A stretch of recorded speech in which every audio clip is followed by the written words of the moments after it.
छत्रपति शिवाजी महाराज की, छत्रपति शिवाजी महाराज की।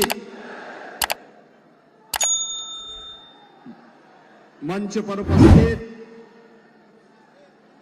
भारतीय जनता पार्टी के प्रदेश के अध्यक्ष माननीय श्री चंद्रशेखर बावनकुले जी,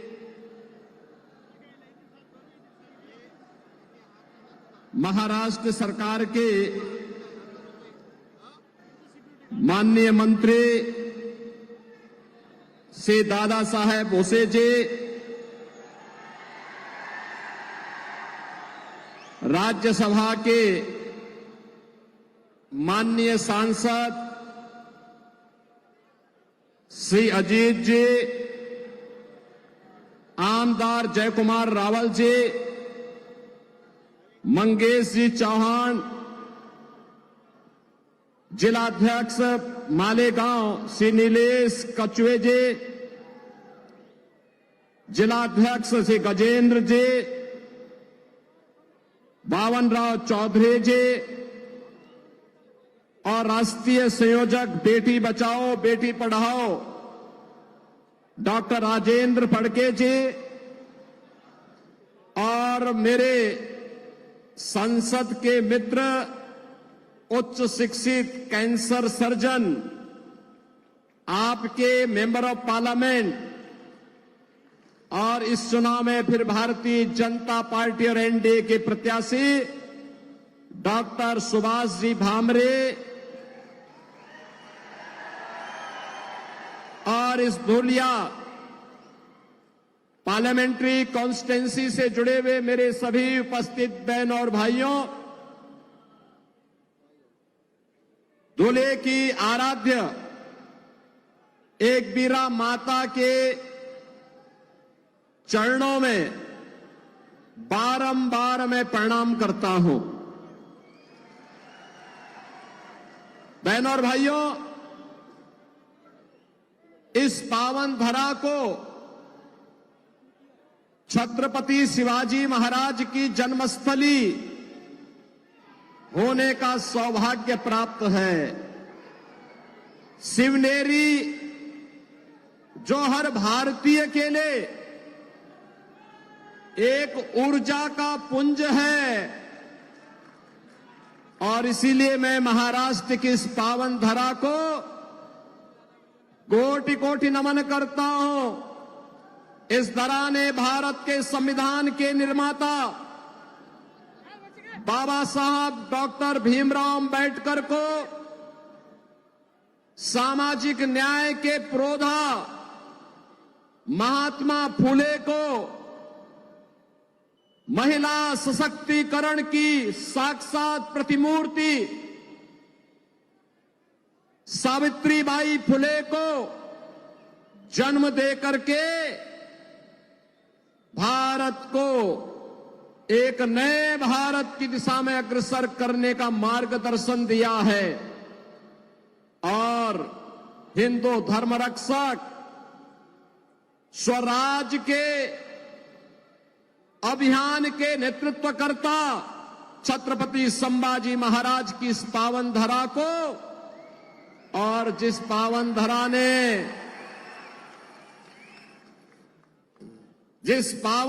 ने स्वतंत्र भारत में भारत की स्वतंत्रता के लिए दो आजन्म कारावास की सजा सही, ऐसे वीर सावरकर किस पावन धरा को नमन करता हूं। स्वतंत्र भारत में हिंदुत्व की ध्वजा पताका को सदैव जीवंत रखने वाले सरदेव बाला साहब ठाकरे को भी मैं नमन करता हूं। बहनों और भाइयों, मैं जब यहां पे आता हूं, यहां के बारे में सुनता हूं, मुझे बहुत आश्चर्य होता है कि छत्रपति शिवाजी महाराज की पावन धरा में जब इस देश में मुगलों का आतंक था, उनका वर्चस्व था, उस कालखंड में छत्रपति शिवाजी महाराज ने हिंदवी स्वराज की स्थापना की थी।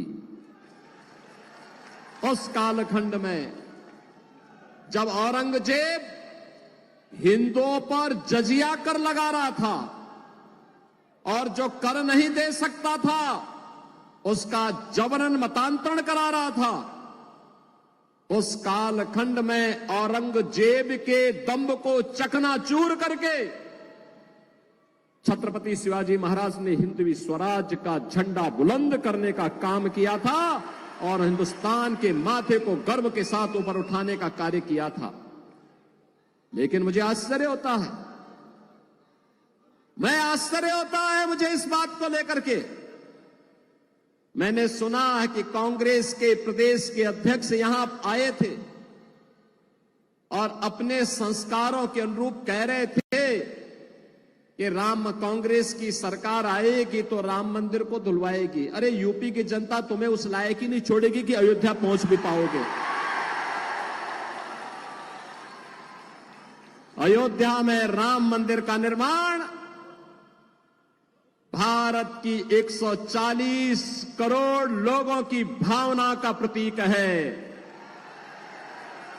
भारत के अंदर जब हमारा महाराष्ट्र देश के अंदर के सभी लोग मिलकर के मोदी जी के नेतृत्व में अपने वोट की कीमत को समझे हैं और मोदी जी का यशस्वी नेतृत्व उन लोगों ने स्वीकार करके मोदी जी को भारत का प्रधानमंत्री बनाया, तब कांग्रेस के कलंक को समाप्त करते हुए मोदी जी ने अयोध्या में राम मंदिर के निर्माण का मार्ग प्रशस्त किया है और आज तो अयोध्या में रामलला विराजमान हो गए।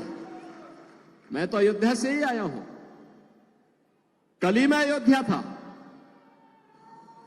मुझे जब भी मौका मिलता है मैं अयोध्या जाता हूं। बहनों और भाइयों, ये भारतवासियों के लिए इससे बड़ी गौरव की बात क्या हो सकती है कि 500 वर्षों का इंतजार आज भारत के अंदर समाप्त हुआ। अयोध्या में रामलला फिर से अपनी जन्मभूमि में विराजमान हो गए। राम मंदिर का भव्य निर्माण हो गया है। जो लोग पहले कहते थे, ये कांग्रेस के लोग ही कहते थे ना कि अयोध्या में अगर हिंदुओं के पक्ष में फैसला होगा तो दंगा हो जाएगा,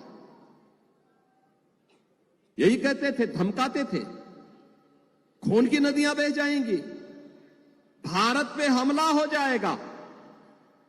इन लोगों को पता ही नहीं कि नया भारत है, ये नया भारत है। बोलता नहीं है, करके दिखाता है।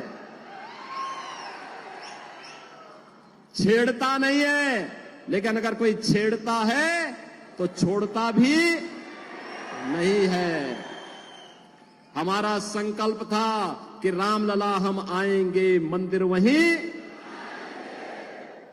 महाराष्ट्र से हजारों की संख्या में कार सेवक आए थे अयोध्या में राम मंदिर निर्माण के लिए, और मैं तो देख रहा था अपने राज्यसभा के हमारे माननीय सांसद श्री अजीत जी, ये तो 6 दिसंबर 1992 को भी वहीं थे, अयोध्या में ही थे। आज उनसे मुलाकात हो रही है। मैंने उनको बोला, मैंने कहा कुछ शकल जान पहचान लगती है आपकी? तब उन्होंने कहा मैं भी 6 दिसंबर को अयोध्या में ही था। बहनों और भाइयों, ये जो लोग कह रहे हैं ना कि कांग्रेस की सरकार आएगी तो राम मंदिर को धुलवाएंगे, रामलला इनको इस लायक ही नहीं छोड़ेंगे कि इनकी सरकार आए। वो नौबत ही नहीं आने वाली है। 4 चरणों के चुनाव संपन्न हो गए। 5वें चरण में आपको मतदान करना है बहनों और भाइयों। और मैं भी कह सकता हूं, पूरे देश के अंदर जो नारा गूंज रहा है, एक ही स्वर है, एक ही स्वर है, और हर ओर से एक ही नारा गूंज रहा है, और वह है कि फिर एक बार, फिर एक बार, फिर एक बार, और अब की बार, अब की बार तो जब ये नारा भाजपा के लोग, एनडीए के लोग लगाते हैं तो विपक्ष को लगता है कि उनके पैरों के नीचे की जमीन चली गई। वे पूछते हैं ये कैसे होगा, तो जनता से पूछते हैं, तो जनता जनार्दन उन्हें क्या जवाब देती है? जनता जनार्दन भी जवाब देती है कि जो राम को लाए हैं, जो राम को लाए हैं, और मोदी जी राम को लाए हैं तो मोदी जी फिर से आएंगे। कोई संदेह नहीं, कोई संदेह नहीं होना चाहिए बहनों और भाइयों। मैं तो आज आपसे कहने के लिए आया हूं, चुनाव के बहाने चंद्रशेखर बावनकुले जी मुझे यहां लेके आ गए। वैसे गालना में हमारा आश्रम है, मेरे गुरु भाई योगी विलासनाथ जी वहां विराजमान होते हैं, और मैंने कई बार प्रयास किया, लेकिन बहनों और भाइयों इसी बहाने मैंने कहा चलो मैं चलता हूं। इस बार मैं जाऊंगा तो मालेगांव के अपने भाइयों को, धुलिया के अपने बंधुओं को, सबको मैं, बहनों और भाइयों को मैं आज अयोध्या में प्रभु राम लला के दर्शन करने के लिए आमंत्रण जरूर दूंगा। बहनों और भाइयों, भारतीय जनता पार्टी आज भारत को आत्मनिर्भर और विकसित भारत बनाने के संकल्प के साथ इस चुनाव में उतरी है। चुनाव हमारे लिए केवल सत्ता प्राप्त का साधन नहीं है, चुनाव हमारे लिए एक गरीब के चेहरे पर खुशहाली लाने का, एक वंचित को उसका अधिकार दिलाने का, एक नौजवान के हाथ को रोजगार उपलब्ध करवाने का, एक अन्नदाता किसान को उसका हक उपलब्ध कराने का, एक बेटी और एक बहन को आर्थिक स्वावलंबन के मार्ग पर अग्रसर करने का, और भारत की विरासत को सम्मान दिलाते हुए विकास के पथ पर भारत को दुनिया के अंदर अग्रणी राष्ट्र के रूप में स्थापित करने का है। ये चुनाव केवल सत्ता प्राप्त करेंगे, जैसे कि कांग्रेस के लोग और इंडी गठबंधन कर रहा है कि जीतेंगे तो मिलके लूटेंगे। इनके लिए चुनाव क्या है? लूटने का एक माध्यम है। हमारे लिए चुनाव जनता जनार्दन की खुशहाली के लिए और भारत को दुनिया की सबसे बड़ी ताकत के रूप में स्थापित करने का एक संकल्प है, और उस संकल्प के साथ हम लोग आगे बढ़ रहे हैं। और ये संकल्प नहीं होता तो क्या पिछले 10 वर्ष में भारत इतनी प्रगति करता? आपने देखा होगा नए भारत को मोदी जी के नेतृत्व में पिछले 10 वर्ष में भारत ने जो प्रगति की है अभूतपूर्व है। बहनों और भाइयों, दुनिया के अंदर सम्मान बढ़ा है। 2014 के पहले क्या स्थिति थी? 2014 के पहले दुनिया के अंदर भारत के प्रति सम्मान का भाव समाप्त हो रहा था, लगातार सम्मान घटता जा रहा था, सीमाएं असुरक्षित थी, घुसपैठ होती थी, आतंकी विस्फोट होते थे, और जब भी मैं तब भी सांसद था और मेंबर ऑफ पार्लियामेंट के नाते जब हम पार्लियामेंट में इस मुद्दे को उठाते थे तो कांग्रेस की सरकार कहती थी कि आतंकवादी सीमा पार के हैं, हम क्या करेंगे? बहनों और भाइयों, विकास के कार्य ठप पड़े थे,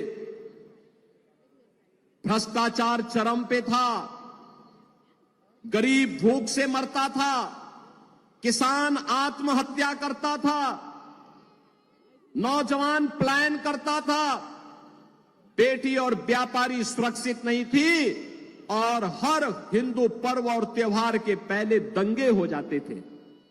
यही होता था ना? लेकिन बहनों और भाइयों, 14 के बाद कैसे परिवर्तन हुआ है? आज दुनिया के अंदर सम्मान बढ़ा है, सीमाएं सुरक्षित हुई हैं। सीमाएं सुरक्षित होने के साथ साथ आतंकवाद और नक्सलवाद पर नकेल कसी गई है। अब तो जोर से कहीं पर पटाखा फट जाए ना तो सबसे पहले पाकिस्तान सफाई देता है, कहता मेरा हाथ नहीं है। अब ये सीमा पार का आतंकवाद समाप्त। पाकिस्तान कहता है मेरा हाथ नहीं है, बकस दो बस एक बार, अब कुछ नहीं कर रहूंगा मैं। और पाकिस्तान, मैं तो कहना चाहता हूं, जो लोग ये पाकिस्तान के समर्थन में बात करते हैं ना, इनको पाकिस्तान ही भेज देना चाहिए, जाए वहां भीख मांगे। देख रहे हो वहां पे भारत 80 करोड़ लोगों को पिछले 4 वर्ष से फ्री में राशन दे रहा है, और मोदी जी ने कहा अगले 5 वर्ष तक देंगे। और पाकिस्तान में लोग भूखों मर रहे हैं। पाक अधिकृत कश्मीर में किस प्रकार का नजारा है, अराजकता है। लोग 1 किलो गेहूं के लिए लड़ रहे हैं, आटा के लिए लड़ रहे हैं, आपस में मारपीट कर रहे हैं, आगजनी हो रही है, तोड़फोड़ हो रही है। और मैं तो कहूंगा इन पाकिस्तान परस्तों से जाए पाकिस्तान में भीख मांगे, पाकिस्तान में कंगाल बन करके, वहां पर इनके दिमाग ठिकाने न लग जाए तो अपने आप ठीक हो जाएंगे। बहनों और भाइयों, खाएंगे भारत के अंदर, और जो गाएंगे पाकिस्तान का, उनके लिए हिंदुस्तान में कोई ठिकाना नहीं होना चाहिए, कोई ठिकाना नहीं होना चाहिए। जो लोग कहते हैं मोदी जी ने क्या किया है, बहनों और भाइयों, उनको सबसे पहला जवाब दीजिए, उनको सबसे पहला जवाब दीजिए कि जितनी पाकिस्तान की आबादी है, उससे ज्यादा लोगों को मोदी जी ने 10 वर्ष में गरीबी रेखा से उभार करके खुशहाल जीवन जीने के लिए एक मार्ग प्रशस्त किया है। उनको बताइए, पाकिस्तान की आबादी 23 करोड़ और मोदी जी ने 25 करोड़ लोगों को गरीबी से उभारा है। यह है नया भारत। बहनों और भाइयों, आयुष्मान भारत, 60 करोड़ लोगों को 5 लाख रुपए की सुविधा, और मोदी जी ने कहा है कि 70 वर्ष से ऊपर के हर एक वृद्ध नागरिक को, वृद्धजन को 5 लाख रुपए प्रतिवर्ष आयुष्मान भारत की सुविधा उपलब्ध करवाएंगे, स्वास्थ्य की सुविधा उपलब्ध करवाएंगे, फ्री में उपलब्ध करवाएंगे। बहनों और भाइयों, 50 करोड़ गरीबों के जनधन अकाउंट खुले हैं। 12 करोड़ अन्नदाता किसानों के लिए किसान सम्मान निधि, 12 करोड़ गरीबों के घर में शौचालय बने हैं। एलपीजी का सिलेंडर, जो कांग्रेस के समय में मिलता नहीं था, पैसा देके भी नहीं मिलता था, मोदी जी ने 10 करोड़ घरों को फ्री में उपलब्ध करवाने का काम किया है। और 4 करोड़ गरीबों के मकान बन गए हैं, और बाकी जितने बचे हैं अगले 5 वर्ष में मोदी जी ने कहा उन सब के लिए भी एक एक प्रधानमंत्री आवास उपलब्ध करवाने का काम करेंगे। बहनों और भाइयों, एक तरफ गरीब कल्याण की योजनाएं और दूसरी ओर इंफ्रास्ट्रक्चर।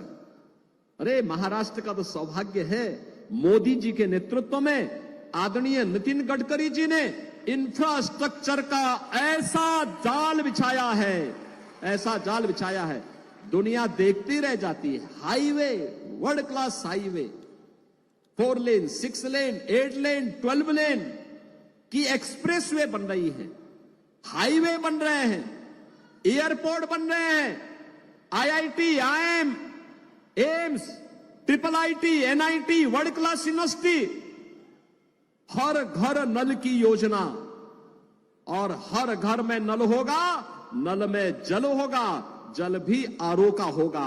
यह भी मोदी जी के नेतृत्व में आज पूरे देश के अंदर लागू हो रहा है। और बहनों और भाइयों, ये तो मैं आपको धन्यवाद देने के लिए आया हूं। आपने यहां पर डॉक्टर सुभाष जी भामरे को अपना मेंबर ऑफ पार्लियामेंट बनाया था, और बना रहे हैं। एक पढ़ा लिखा इंसान, कैंसर सर्जन, उच्च शिक्षित कैंसर सर्जन, वह तो इन सब के बारे में जानता है। संसद में, विभाग, मंत्रालयों में इन मुद्दों को उठाता है, संसद में मुद्दों को उठाता है, उन योजनाओं को यहां पे लेकर के आने का काम करता है। एक तरफ यह भारत, और दूसरी तरफ कांग्रेस के नेतृत्व में इंडी गठबंधन। बहनों और भाइयों, एक बात बताऊं मैं आपको, ये जो कांग्रेस है ना, हमें एक गफलत छोड़ देनी चाहिए कि ये कांग्रेस महात्मा गांधी वाली कांग्रेस है। ये महात्मा गांधी वाली कांग्रेस नहीं है। ये कांग्रेस वह कांग्रेस नहीं जिसको सरदार पटेल ने, लोकमान्य तिलक जी ने जिस कांग्रेस को नेतृत्व दिया था, ये कांग्रेस सोनिया कांग्रेस है, सोनिया कांग्रेस, राहुल कांग्रेस है। ये कांग्रेस अब इसका जो परिवर्तित रूप है, ये परिवर्तित रूप इसका क्या है? ये परिवर्तित रूप है, यह अपने आप तो कुछ कर नहीं सकती, इसने किया भी नहीं है, ये करना भी नहीं चाहती है, लेकिन यह इसका जो घोषणा पत्र है, इलेक्शन मैनिफेस्टो जो इन्होंने जारी किया है, अगर इनके इलेक्शन मैनिफेस्टो को अगर आप देखेंगे तो बहनों और भाइयों आपको लगेगा कि ये मुस्लिम लीग का मैनिफेस्टो है, कांग्रेस का नहीं लगेगा। दूसरा, इस पे इसने जो घोषणाएं की है, ये कहती है 2-3 चीजें इतनी खतरनाक हैं। पहला, यह अनुसूचित जाति, जनजाति और पिछड़ी जाति को मिलने वाले आरक्षण पर सेंध लगाना चाहती है, और इसके लिए यह आपके आरक्षण के अधिकार को मुसलमानों को देना चाहती है। क्या अनुसूचित जाति और पिछड़ी जाति के हिंदुओं को मिलने वाला आरक्षण आप कांग्रेस को देना चाहेंगे? कांग्रेस के माध्यम से मुसलमानों को देना चाहेंगे क्या? धर्म के आधार पर आरक्षण का विरोध बाबा साहब भीमराव अंबेडकर ने भी किया था। ये लोग बाबा साहब भीमराव अंबेडकर का अपमान करना चाहते हैं। दूसरा, कांग्रेस ने जब यूपीए की गवर्नमेंट थी, तब जस्टिस रंगनाथ के अध्यक्षता में कमेटी गठित की थी, और उस कमेटी ने एक रिपोर्ट दी। उस रिपोर्ट में कहा गया कि पिछड़ी जाति को मिलने वाला आरक्षण में से 6% आरक्षण मुसलमानों को देना चाहिए। बीजेपी और एनडीए ने विरोध किया था। बहनों और भाइयों, कांग्रेस की मंशा उस समय हम लोगों ने पूरी नहीं होने दी थी। मैं संसद में था, हम विरोध करते थे, कई दिनों तक विरोध चला। और बहनों और भाइयों, यही नहीं, जब वह उसको लागू नहीं कर पाए तो उन्होंने बैक डोर से फिर जस्टिस राजेंद्र सच्चर की अध्यक्षता में कमेटी गठित की। जस्टिस राजेंद्र सच्चर ने यह व्यवस्था करने का प्रयास किया कि मुसलमानों की कुछ जाति को अनुसूचित जाति में शामिल करके उनको अनुसूचित जाति का आरक्षण दे दिया जाए। हमने तब भी विरोध किया था। हमने कहा बाबा साहब भीमराव अंबेडकर की भावना के विरुद्ध है यह आरक्षण, यह मुस्लिम आरक्षण नहीं हो सकता, हम इसका विरोध करते हैं। और आज कांग्रेस का मैनिफेस्टो फिर से मुस्लिम आरक्षण की वकालत करता है। हमें इसका विरोध करना चाहिए। यह भारत के विभाजन की आधारशिला है। दूसरा, बहनों और भाइयों, कांग्रेस के शहजादे क्या कह रहे हैं? कहते हैं मैं एक झटके में गरीबी मिटा दूंगा। उनसे पूछा गया कि गरीबी कैसे मिटाएंगे, कैसे हटाएंगे गरीबी? उसने कहा वेल्थ इमरजेंसी से। यानी इमरजेंसी और कांग्रेस ये दोनों एक दूसरे के पूरक हैं। इमरजेंसी कांग्रेस के डीएनए का पार्ट बन चुका है। वेल्थ इमरजेंसी का मतलब वह आपकी संपत्ति का सर्वे करवाएंगे, संपत्ति का सर्वे करा करके फिर उस पे एक विरासत टैक्स लगाएंगे। आपके बाप दादों की जो संपत्ति होगी, आपके ग्रैंडफादर ने, आपके फादर ने, आपकी मदर ने जो संपत्ति अर्जित की है, और संपत्ति स्वाभाविक रूप से आपके पास आई है, उसमें से आधी संपत्ति कांग्रेस के लोग और उनके सहयोगी जबरदस्ती लेकर के फिर मुसलमानों को बांटने का प्रयास करेंगे। क्या आप इसको स्वीकार करेंगे? क्या इसको स्वीकार करेगा क्या हिंदुस्तान? और बहनों और भाइयों, इसीलिए मैं कहता हूं, ये कांग्रेस का वरासत टैक्स या औरंगजेब का जजिया कर है। औरंगजेब की आत्मा घुस गई है कांग्रेस में, और इसलिए बहनों और भाइयों, क्या औरंगजेब को ये देश बर्दाश्त करेगा? क्या महाराष्ट्र बर्दाश्त करेगा? क्या आप इसको स्वीकार करेंगे क्या? और इसीलिए मैं आपसे कहने के लिए आया हूं, कांग्रेस को स्वीकार नहीं करना है, कांग्रेस को एक सिरे से खारिज करना है। एक कांग्रेस और इसके सहयोगी सारे लोग एक जैसे हैं, जैसे कांग्रेस वैसे सहयोगी, वे सभी के सभी लोग इसी प्रकार के कार्य में लिप्त हैं। आज तो मैंने इस बात को देखा, मैं एक समाचार पत्र पढ़ रहा था और समाचार पत्र में मैं देख रहा था कि किस तरीके से इनके द्वारा चुनाव प्रचार किया जा रहा है और चुनाव प्रचार में किस प्रकार की बातों का यहां पर खुलासा किया जा रहा है। यह मैं मुंबई का ही देख रहा था, और मुंबई में मैं देख रहा था कि मुंबई में एक प्रत्याशी है, यानी मुंबई ब्लास्ट का 1993 का जो दोषी है, उसका एक अभियुक्त दोषी है इकबाल मूसा, वह इंडी गठबंधन के प्रत्याशी के लिए वोट मांगते हुए दिखाई दिया है। अब आप मुझे बताओ, क्या आप मुंबई ब्लास्ट के अपराधियों को स्वीकार करेंगे क्या? जिन लोगों ने हजारों लोगों को मारा हो, जिन लोगों ने हजारों करोड़ की संपत्ति को नुकसान पहुंचाया हो, वे खुलेआम वोट मांगे, क्या इसको हम स्वीकार करेंगे? बहनों और भाइयों, मैं आज आपसे कहने के लिए आया हूं, एक बात कहने के लिए आया हूं। भारतीय जनता पार्टी और सहयोगी दल ही, एनडीए ही भारत को सुरक्षा दे सकती है, और किस रूप में दे सकती है, इसका मॉडल मैं आपको बताता हूं। उत्तर प्रदेश में मैं पिछले 7 वर्ष से चीफ मिनिस्टर हूं। 7 वर्ष में उत्तर प्रदेश में तो 6.5 करोड़ मुस्लिम आबादी है। आपने कभी वहां दंगा सुना है क्या? 7 वर्ष में कोई दंगा नहीं हुआ, कोई दंगा नहीं, कोई कर्फ्यू नहीं, दंगा भी नहीं, कर्फ्यू भी नहीं, और साथ साथ जितने भी बड़े बड़े माइक लगे हुए थे ना ऊपर, वे सब उतार करके रख दिए गए हैं। सड़क पे कोई नमाज नहीं होती है, अब कोई सड़क पे नमाज नहीं होती है। और मैं आपसे कहने के लिए आया हूं, मैं, बहनों और भाइयों, अगर हमने अयोध्या में रामलला को विराजमान किया है, तो जितने दंगाई थे, जितने बड़े बड़े माफिया कांग्रेस ने और समाजवादी पार्टी ने वहां पाले हुए थे, इन सब की हमने राम नाम सत्य है की यात्रा भी निकाल दी है। ये सब निकल गए, सब गायब हो गए। कुछ लोग तो बोलते थे कि साहब बस हमें जेल डाल दीजिए। हमने कहा जेल नहीं, तुम्हारी जगह तो जहन्नुम है, जहन्नुम। और इसलिए बहनों और भाइयों, मैं आप सभी से ही कहने के लिए आया हूं, कांग्रेस की घोषणा पत्र में एक और बात लिखी गई है, और वह लिखी गई है कि अगर कांग्रेस नेतृत्व की सरकार बनेगी तो कांग्रेस अल्पसंख्यकों को उनकी रुचि के अनुसार खान पान की स्वतंत्रता देगी।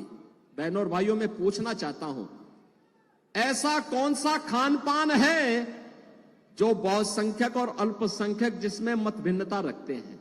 वह केवल गौ मांस है। हिंदू जो भी होगा वो कहेगा कि नहीं, गाय हमारी माता है, जन्म जन्म का नाता है। हमारे पास तो उदाहरण है छत्रपति शिवाजी महाराज का, जब गौ हत्यारे को उन्होंने देखा कि ये कसाई गौ माता पर बर्बर अत्याचार कर रहा है, तो उसका काम तमाम करवा दिया था उन्होंने।